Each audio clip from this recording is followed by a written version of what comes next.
People always say family comes first. For 33 years, I believed that with every part of me. I believed it when I skipped my college graduation, because my sister Melissa went into labor with her first baby. I believed it when I canceled vacations because one of her kids got sick. I believed it when I turned down promotions that required travel, because someone had to pick the kids up from school. I believed it so completely that somewhere along the way, I stopped noticing the difference between helping my family other and becoming responsible for them. My name is Emma. I'm 33. I never had children of my own. Not because I didn't want them. Because I was already raising someone else's. If you've ever been the dependable person in your family, you know exactly what I mean. The one everyone calls first. The one who never says no. The one whose time somehow belongs to everyone else. That was me. It didn't happen overnight. It happened one small favor at a time.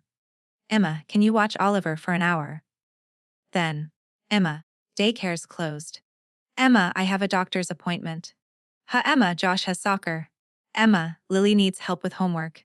Emma, can you stay overnight? 1 hour became one afternoon. One afternoon became weekends. Weekends became entire summers. Before I realized it, Melissa's children knew my apartment better than their own house. They had toothbrushes in my bathroom, extra clothes in my closet, favorite cereal in my pantry. Their drawings covered my refrigerator. They even called me before they called their own parents, whenever something went wrong. I loved those kids. That was never the problem. The problem was that everyone confused my love with unlimited availability. Melissa was only 2 years older than me. Growing up, she had always been the charming one. The outgoing one. The one who could smile her way out of almost anything. I was the responsible sister. The planner. The organizer. Our parents joked that Melissa brought excitement to the family, while I kept everything from falling apart. They meant it as a compliment. Now I wonder if it was a warning. Melissa married young, 23. Her husband, Derek, was funny when people were watching. Less impressive when responsibilities showed up. He changed jobs constantly. Started businesses that never lasted, had dreams that somehow always required someone else paying the bills. Whenever things got difficult, Melissa called me, and I answer every single time. By the time her fourth child was born, I wasn't just helping. I was functioning as a second parent, sometimes the first. Teachers emailed me. Doctors called me. Coaches recognized me before they recognized Derek. One afternoon, Oliver accidentally called me, Mum. The room went completely silent. Melissa laughed. Oh my goodness, she said. That's adorable. Everyone laughed, except me. Because it wasn't adorable. It was heartbreaking. Still, I stayed. I told myself things would get easier once the kids were older. I kept believing I was only helping during a difficult season. I didn't realize that for everyone else. This wasn't a season, it was the plan. Last Saturday was supposed to be simple. My parents invited everyone over for Dad's birthday barbecue. Nothing fancy. Just family. I almost didn't go. Work had been exhausting. I'd finally been trusted with leading a major project at the architecture firm, where I'd spent 8 years trying to move up. Monday morning I had an important presentation. I desperately needed the weekend to prepare. Then my phone rang. Melissa. Of course. Hey, she said cheerfully. Could you get to Mom and Dad's early? I already knew where this was going. Why? The kids are bouncing off the walls, so I just need someone to keep them entertained while I help Mom. I closed my eyes. Melissa, please? It's only for a couple hours. Only. That word had stolen years of my life. Against my better judgment, I agreed, again. By 11 that morning I was chasing 4 children through my parents' backyard, while everyone else drank lemonade on the patio. Derek was watching a baseball game on television. Mom was arranging flowers. Dad was grilling burgers. Melissa was laughing with her friends. Meanwhile, Oliver wanted help building a treehouse. Josh had scraped his knee. Lily couldn't find her favorite doll. Sophia needed someone to braid her hair. Guess who handled all of it? Not their parents. Me. When lunch was finally ready, Mom smiled at me. You're so good with them, I forced a smile back. They're wonderful kids. She nodded. I honestly don't know what Melissa would do without you. Neither did I. That sentence stayed in my head. Because for the first time, I wondered if anyone had ever asked what I would do without them. After everyone finished eating, Dad stood and tapped his glass. I think Melissa has something she'd like to share. Everyone clapped. Melissa stood beside Derek, holding his hand. She was glowing. Her smile stretched from ear to ear. I assumed maybe they'd bought a new house. Or Derek had finally landed a stable job. Then Melissa reached into her purse. She pulled out a tiny pair of baby shoes. The backyard exploded. Mom screamed. Dad hugged Derek, aunts cried. Cousins applauded. Congratulations echoed from every direction. I stared at the little shoes. No. Please, no. Melissa laughed through happy tears. We're having another baby. Cheers erupted again. Fourth, no. Fifth, their fifth child. Then something happened. It wasn't spoken. It didn't have to be. One by one, every smiling face slowly turned toward me. Mom looked relieved. Dad smiled knowingly. Melissa's eyes met mine. Derek gave me a grateful nod. No one asked if I was willing to help. No one wondered whether I had plans. To them, it was already decided. I would raise this baby too. Melissa walked over and squeezed my hands. I knew you'd be excited. Before I could answer, she whispered just loud enough for me to hear. I don't know what we'd do without you. For years, those words had made me feel needed. That afternoon, they sounded like a life sentence. I looked around the table. 4 children were laughing in the yard. A 5th was on the way. My unfinished work presentation sat back at my apartment. My own dreams suddenly felt very far away. Something inside me, something that had stayed quiet for years, finally spoke. And for the first time in my life, I didn't smile. I didn't congratulate her. I didn't pretend everything would be okay. I took a slow breath, looked directly at my sister, and quietly said one word, no. For a second, no one reacted.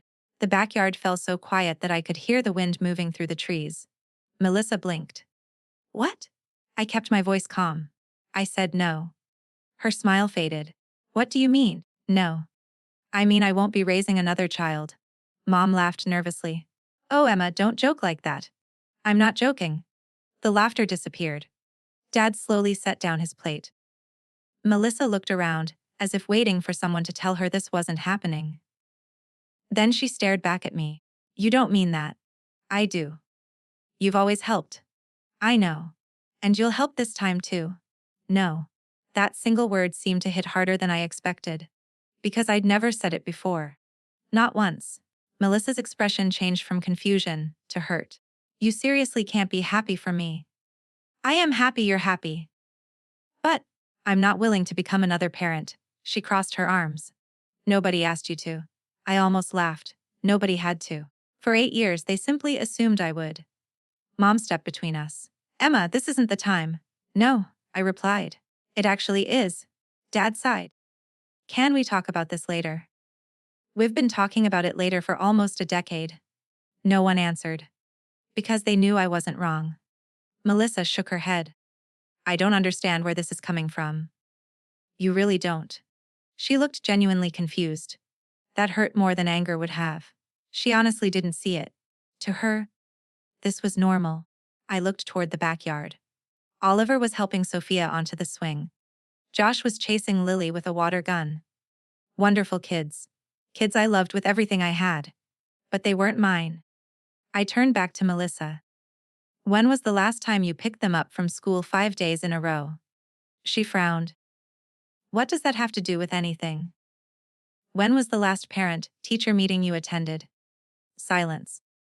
When was the last doctor's appointment you handled alone? She looked at Derek. Derek suddenly found the grass fascinating. I continued. Oliver calls me before he calls you. That's because you're close. Lily keeps spare pajamas at my apartment. So, Josh asked me if he could live with me last month. Nobody spoke. Even my parents looked surprised. I hadn't told them that. The memory came rushing back. Josh had been sitting at my kitchen table doing homework. He looked up from his math book. Aunt Emma? Yeah. If Mom has another baby. He hesitated. Can I just live here? I laughed at first. Then I realized he wasn't joking. I asked why. His answer still haunted me. Because you're always here. Back in the present, Melissa's face turned pale. He's just a kid. Exactly. And he already thinks I'm the stable parent. Derek finally spoke. You're making us sound like bad parents. I'm describing my life. You volunteered. I stopped volunteering years ago. What? I just never stopped being asked. Mom stepped in again. Family helps family. I agree. Then why are you acting like this? I took a deep breath. Because help has become expectation. Dad rubbed his forehead. What exactly do you want? It was the first genuine question anyone had asked me all afternoon. I answered honestly. My own life. Nobody moved. It felt as though I'd spoken a language none of them understood. Melissa let out a bitter laugh.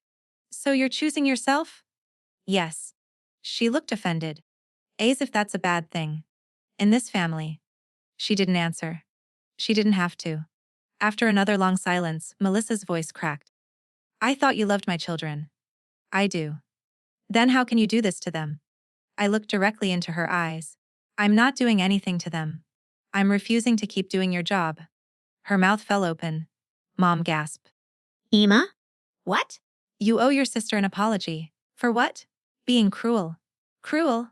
I couldn't believe what I was hearing. I've spent birthdays, holidays, weekends, and vacations raising 4 children. I've missed promotions. I've ended relationships. I've canceled trips. I've emptied my savings helping this family. My reward is being expected to do it forever. I looked around the table. So tell me, when exactly was I supposed to have my own life? No one answered. My phone buzzed. It was a message from work. Reminder: final presentation rehearsal tomorrow at 9:00 a.m. I stared at the screen.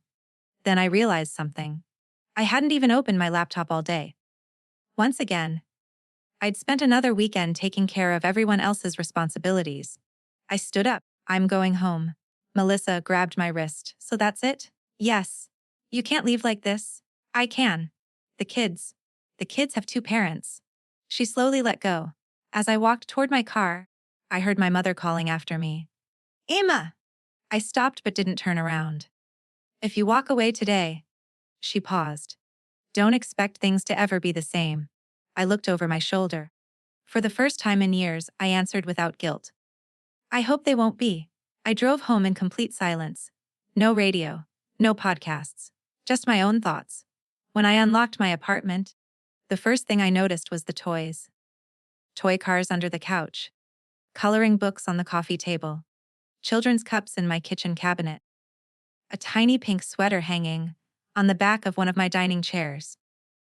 My apartment no longer looked like the home of a single woman. It looked like a second family house. I slowly walked through every room. Then I grabbed a cardboard box. One by one, I packed away every toy, every children's blanket, every spare outfit, every toothbrush, every stuffed animal. Not because I didn't love the kids, but because I finally understood something.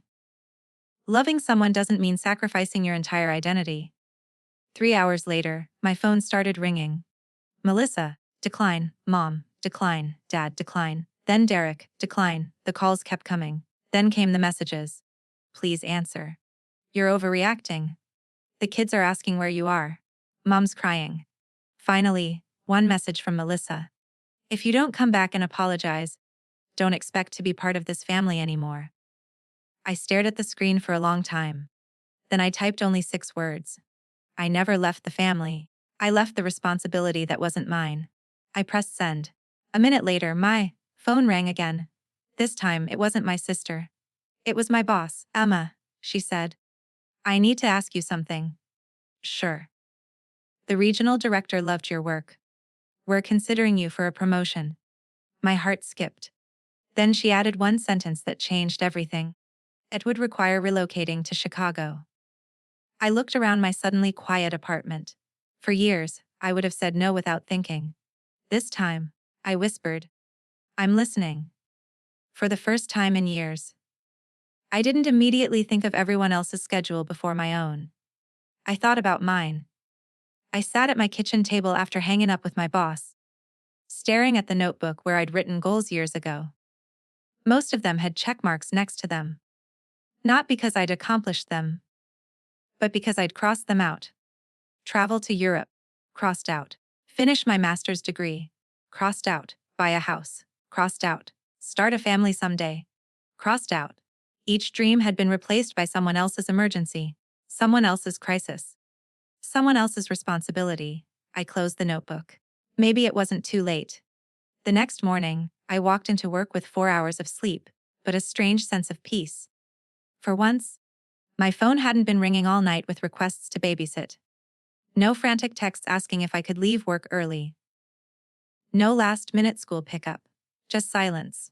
My coworkers noticed immediately. You look different, my friend Rachel said. Different how? Lighter. I smiled. I think I finally stopped carrying something. She had no idea how true that was. The presentation went better than I ever imagined.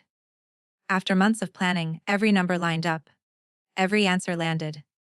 The regional director leaned back in his chair. Excellent work, Emma. Those 2 words meant more than he could ever know. For years, I had wondered whether I was actually good at my job, or just surviving between family emergencies. Now I knew. I wasn't surviving. I was capable. Very capable. That afternoon, my boss closed the conference room door. The Chicago position is yours if you want it. I took a deep breath. When would I have to decide? By Friday. 3 days. 3 days to decide whether to keep living the life everyone expected, or finally choose my own. The moment I left the office, my phone exploded. 12 missed calls, 8 voicemails, 23 text messages. Most were from Melissa. The newest one read, Oliver got suspended from school today. We need you. Need. There was that word again. Not. Can you help? Are you available? Just. We need you. As though my schedule had already been decided. I put my phone back into my purse without replying. When I got home that evening, there was a knock at my door. I looked through the peephole. Melissa. And all 4 kids. I closed my eyes. Not because I was angry. Because I knew exactly why she was here. I opened the door. The children ran toward me. Aunt Emma. Lily wrapped her arms around my waist. I missed you. My heart cracked a little. I hugged each of them. None of this was their fault. Melissa stepped inside without being invited. We need to talk. I stayed by the door. I'm listening. She looked exhausted. Dark circles under her eyes. Hair pulled into a messy ponytail. For the first time in years, she looked like someone actually raising 4 children. It's been 2 days, she said. Derek has missed work. I've missed appointments. The house is a disaster. I nodded. I believe you? She stared at me. That's all you're going to say? What do you want me to say? You're supposed to help? There it is. What? That assumption. She frowned. What assumption? That your problems automatically become mine. Oliver quietly sat on my couch. The younger kids began playing with the books on my shelf. Melissa lowered her voice. They miss you. I miss them too. Then come home, home. She still called her house my home. I shook my head. No. She became frustrated. You're punishing the kids. No. They're confused. They're adjusting. They're crying. I looked at her carefully. So are you. She looked away. For a long moment, neither of us spoke. Finally, I asked the question I'd avoided for years. Melissa, why did you keep having children? She looked offended. What kind of question is that? An honest one. She crossed her arms. We love our family. I know you love them. But why keep growing your family when you're already overwhelmed? She hesitated. Then she whispered. I thought we'd figure it out. How? Silence. I already knew the answer. Because I'd been the plan all along. Before either of us spoke again, the front door opened. I hadn't realized I hadn't locked it after the kids came in. Mom walked in, followed by Dad. A few seconds later, Derek. Apparently, this had become a family meeting. Mom looked relieved. There you are. I folded my arms. I've been at home. Dad cleared his throat. We're here to fix this. I wasn't aware it was broken. It is. For who? No one answered. Derek stepped forward. I'll admit we've depended on you. Depended. That sounded nicer than reality. But But families make sacrifices. I have, for years. It's your turn to sacrifice. I couldn't believe what I'd just heard. My turn.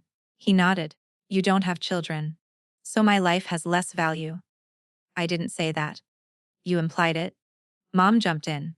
Emma, don't twist his words. I'm not twisting anything. I looked around the room. Tell me honestly.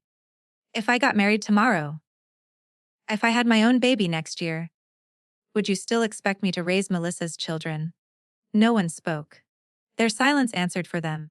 Then something unexpected happened. Oliver stood up. He couldn't have been older than 11. His voice was small. But Aunt Emma. Everyone looked at him. Why do you always have to help us? The room froze. He looked confused. I thought grown-ups took care of their own kids. Melissa's face turned bright red. Derek looked down. Even my father couldn't meet anyone's eyes. Children have a way of saying the truth without trying. Oliver continued. I like when Aunt Emma comes over.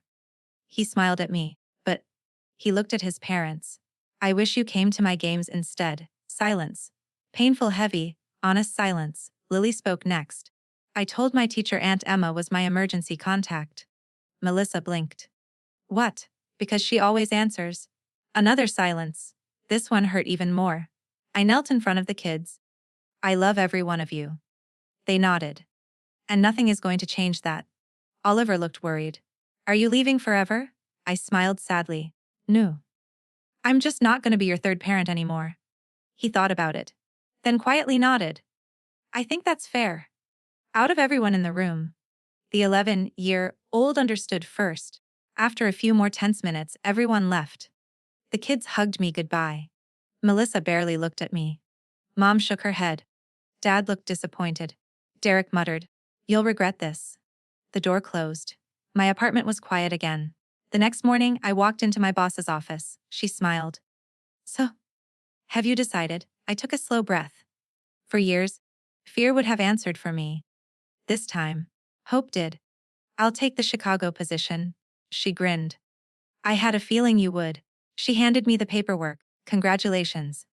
As I signed my name, my phone buzzed again. A message from Melissa. Mom is in the hospital. Come now. My heart skipped. Without thinking, I grabbed my keys, then stopped. Something felt wrong. Mom had been perfectly healthy less than 12 hours earlier. I called Dad. He answered immediately. Confused. What hospital? I felt my stomach drop. Melissa had lied. She'd invented a family emergency. Just to get me to come back. I stared at the message on my phone. For the first time, I realized how far she was willing to go to pull me back into the life I'd finally escaped. I stared at my phone for several seconds. Melissa had lied. Not exaggerated. Not misunderstood, lied.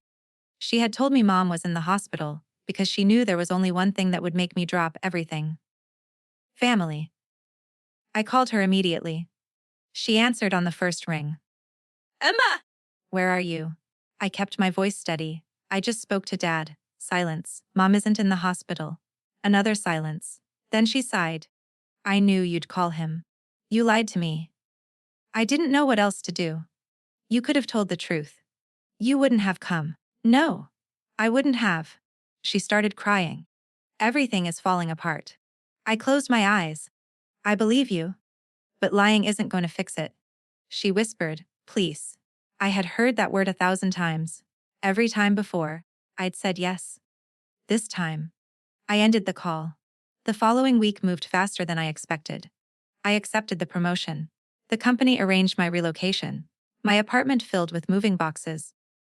For the first time in years, I was packing because of an opportunity, not because of someone else's emergency. Rachel helped me wrap dishes in newspaper. You nervous? A little? You should be? I laughed. Thanks. But mostly, she continued, you look excited. I was. And that feeling almost scared me. I'd forgotten what it felt like to be excited about my own future. Word spread through the family quickly. By Friday evening, my parents asked me to come over. We just want dinner. Mom said, no arguments. I hesitated. Then agreed. Part of me hoped we could finally have an honest conversation. When I walked into their house, everyone was there. Mom, Dad, Melissa, Derek, the kids, even my aunt and uncle. This wasn't dinner. It was an intervention. I almost turned around. Dad stood. Please stay. So I did. Dinner was awkward. No one mentioned Chicago. No one mentioned the pregnancy. The conversation stayed safely on weather, sports, and school. Until dessert. Dad cleared his throat. Emma, here we go. We're worried. About what? You've changed. I smiled faintly. I have. You've become distant. I've become unavailable. Melissa folded her arms. Same thing. No. It isn't. My aunt spoke next. Your sister is overwhelmed, I know. She needs support. I agree. Then why aren't you helping? I looked around the table. Can I ask everyone a question? They nodded. I looked directly at my aunt. How many days a week do you babysit? She blinked. I don't. I turned to my uncle. How often do you take the kids to school? I work. I looked at my parents. How many nights a month do the kids sleep here? Mom looked uncomfortable. Not often. Finally, I looked at Derek. How many bedtime stories have you read this month? He didn't answer. I nodded slowly. So everyone believes I should sacrifice. I paused. As long as it's me. No one had a response. The truth has a way of making a room very quiet. Dad leaned forward. I'll admit something. Everyone looked at him. We got comfortable. Mom turned toward him. Frank, no. He sighed. She's right. He looked at me. Every time Melissa called call, we assumed you'd handle it. It became easier. Easier for everyone. My eyes filled with tears. Not because I was angry. Because it was the first honest thing anyone had said. Mom reached for my hand.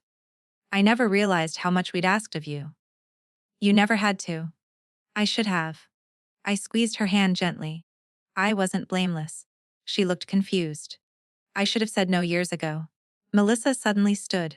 So this is all my fault. No. Then whose is it? I looked around the room. Everyone's. Mine for never setting boundaries. Mom and Dad for expecting me to fix everything. Derek for avoiding responsibility. And you. I looked directly at my sister. For believing love meant someone else would always rescue you. Tears rolled down her cheeks. I wasn't trying to use you. I know.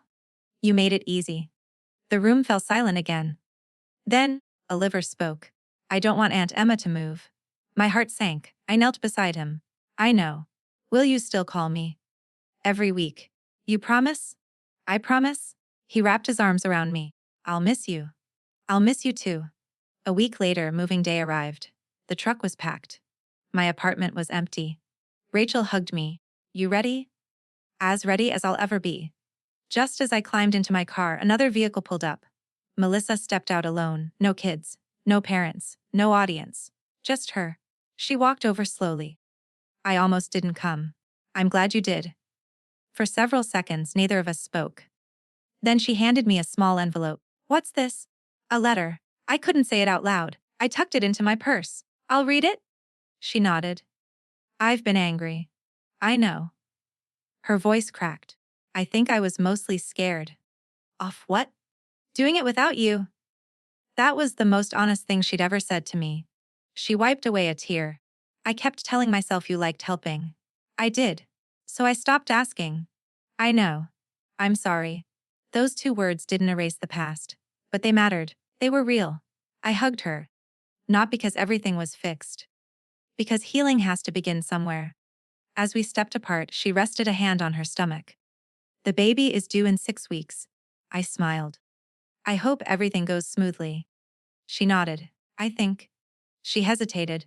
It's time Derek and I learned how to be the parents our kids deserve. I smiled. I think so too. I drove toward Chicago with the windows down. For the first time in years, the road ahead belonged to me. Then my phone rang. Dad. I answered through the car's speakers. Hi, Dad. His voice sounded panicked. Emma. What happened? It's Melissa. My grip tightened on the steering wheel.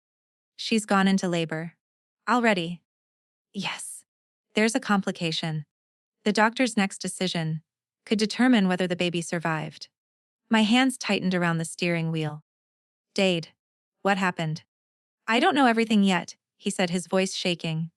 The doctor said there are complications. They're preparing for an emergency C-section. For a moment, the highway disappeared. All I could think about was my sister. Despite everything that had happened, she was still my sister. I took the next exit. Not to move back. Not to become the family's safety net again. But because someone I loved was in danger. There is a difference. By the time I reached the hospital, the waiting room was overflowing. Mom paced back and forth. Dad sat with his head in his hands. Derek looked terrified. The 4 kids were asleep across 3 chairs, completely unaware of what was happening. When Oliver opened his eyes and saw me, he ran over. I knew you'd come. I hugged him tightly. I came because your mom needs us. He looked up at me. Are you staying forever? I smiled gently. No. I'm staying for today. He nodded. Somehow, he understood. An hour later, the surgeon walked into the waiting room. Everyone stood at once. The surgery was successful. The room exhaled. Your daughter is stable. And the baby? A healthy little girl? Mom burst into tears. Dad wrapped an arm around her shoulders. Derek covered his face with both hands. For the first time since I'd known him, he cried openly. Later that evening, the nurse allowed us to visit one at a time. When it was my turn, I quietly entered the room. Melissa looked exhausted, pale, weak, but smiling. In her arms was the tiniest baby I'd ever seen. She looked at me. I almost lost her. I know. I had a lot of time to think while they were preparing me for surgery. I pulled up a chair beside her bed. She stared at the sleeping baby. I realized something. I waited. I kept asking you to save me, instead of learning how to stand on my own. Neither of us spoke for a while. The baby's tiny fingers wrapped around Melissa's thumb. I don't want my daughters growing up believing someone else will always fix their mistakes. I smiled. That's a good place to start. She looked at me carefully. I owe you more than an apology. You don't owe me perfection. What do I owe you? The truth. She nodded. The truth is, she took a slow breath. I was scared every single day. Scared I wasn't enough. So whenever life became overwhelming, I called you. I convinced myself you didn't mind. She looked down. It was easier than admitting I needed to change. A soft knock interrupted us. Derek stepped into the room. He looked different somehow. Less defensive. More honest. I need to say something. Melissa reached for his hand. He looked directly at me. I blamed you because it was easier than blaming myself. I didn't respond. He continued. I've been letting everyone else carry responsibilities that belong to me. His voice cracked. I'm done doing that. I studied his face. For the first time, I believed him. Not because of his words. Because of the fear I'd seen in his eyes all day.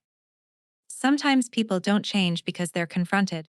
Sometimes they change because they're almost forced to imagine life without the people they love.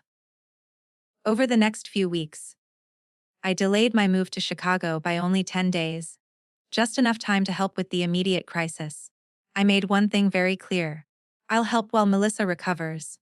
But after that, I'm going back to my own life. No one argued. Not anymore. Those 10 days looked very different from the years before. I wasn't the default parent. Derek woke up for midnight feedings. He packed school lunches. He drove the kids to school. Melissa scheduled counseling for herself after recovering. They hired a part-time babysitter. Mom and Dad volunteered for one afternoon each week. My aunt offered Saturdays. For the first time, the responsibility was shared, not dumped. On my final evening before leaving for Chicago, everyone gathered in Melissa's backyard. It wasn't a goodbye party. Just dinner. Simple. Peaceful. Halfway through the meal, Oliver stood up holding a folded piece of paper. I made something. He handed it to me. It was a drawing. 6 stick figures. Melissa, Derek, the 5 kids. Then, off to one side, me. Not standing in the middle anymore. Standing nearby. Above my figure he'd written best aunt ever. Not second mom. Not our parent. Just aunt. I smiled through tears. I love it. A few days later, I finally arrived in Chicago. Everything felt unfamiliar. The apartment, the streets, the skyline. For the first time in years, being alone didn't feel lonely. It felt peaceful. I unpacked slowly. On my kitchen counter, I placed Oliver's drawing inside a frame. Not as a reminder of what I'd left behind, but of what I'd finally become: family, without losing myself. The new job was everything I'd hoped for. The work challenged me. The team respected me. 6 months later, I received another promotion. A year after that, I bought my first home. Every milestone reminded me of something. These weren't dreams I had suddenly discovered. They were dreams I'd finally given myself permission to pursue. My relationship with Melissa changed too. We spoke every Sunday evening. Sometimes for 10 minutes. Sometimes for an hour. She no longer called asking me to rescue her. She called to share stories. Oliver making the honor roll. Lily learning the piano. Josh scoring his first goal. Sophia winning the school art contest. The baby, whose name they chose as Grace, taking her first steps. When I visited during holidays, I spoiled the kids with gifts, played board games, and baked cookies. Then, I went back to my hotel, because I was visiting as an aunt, not moving back as a parent.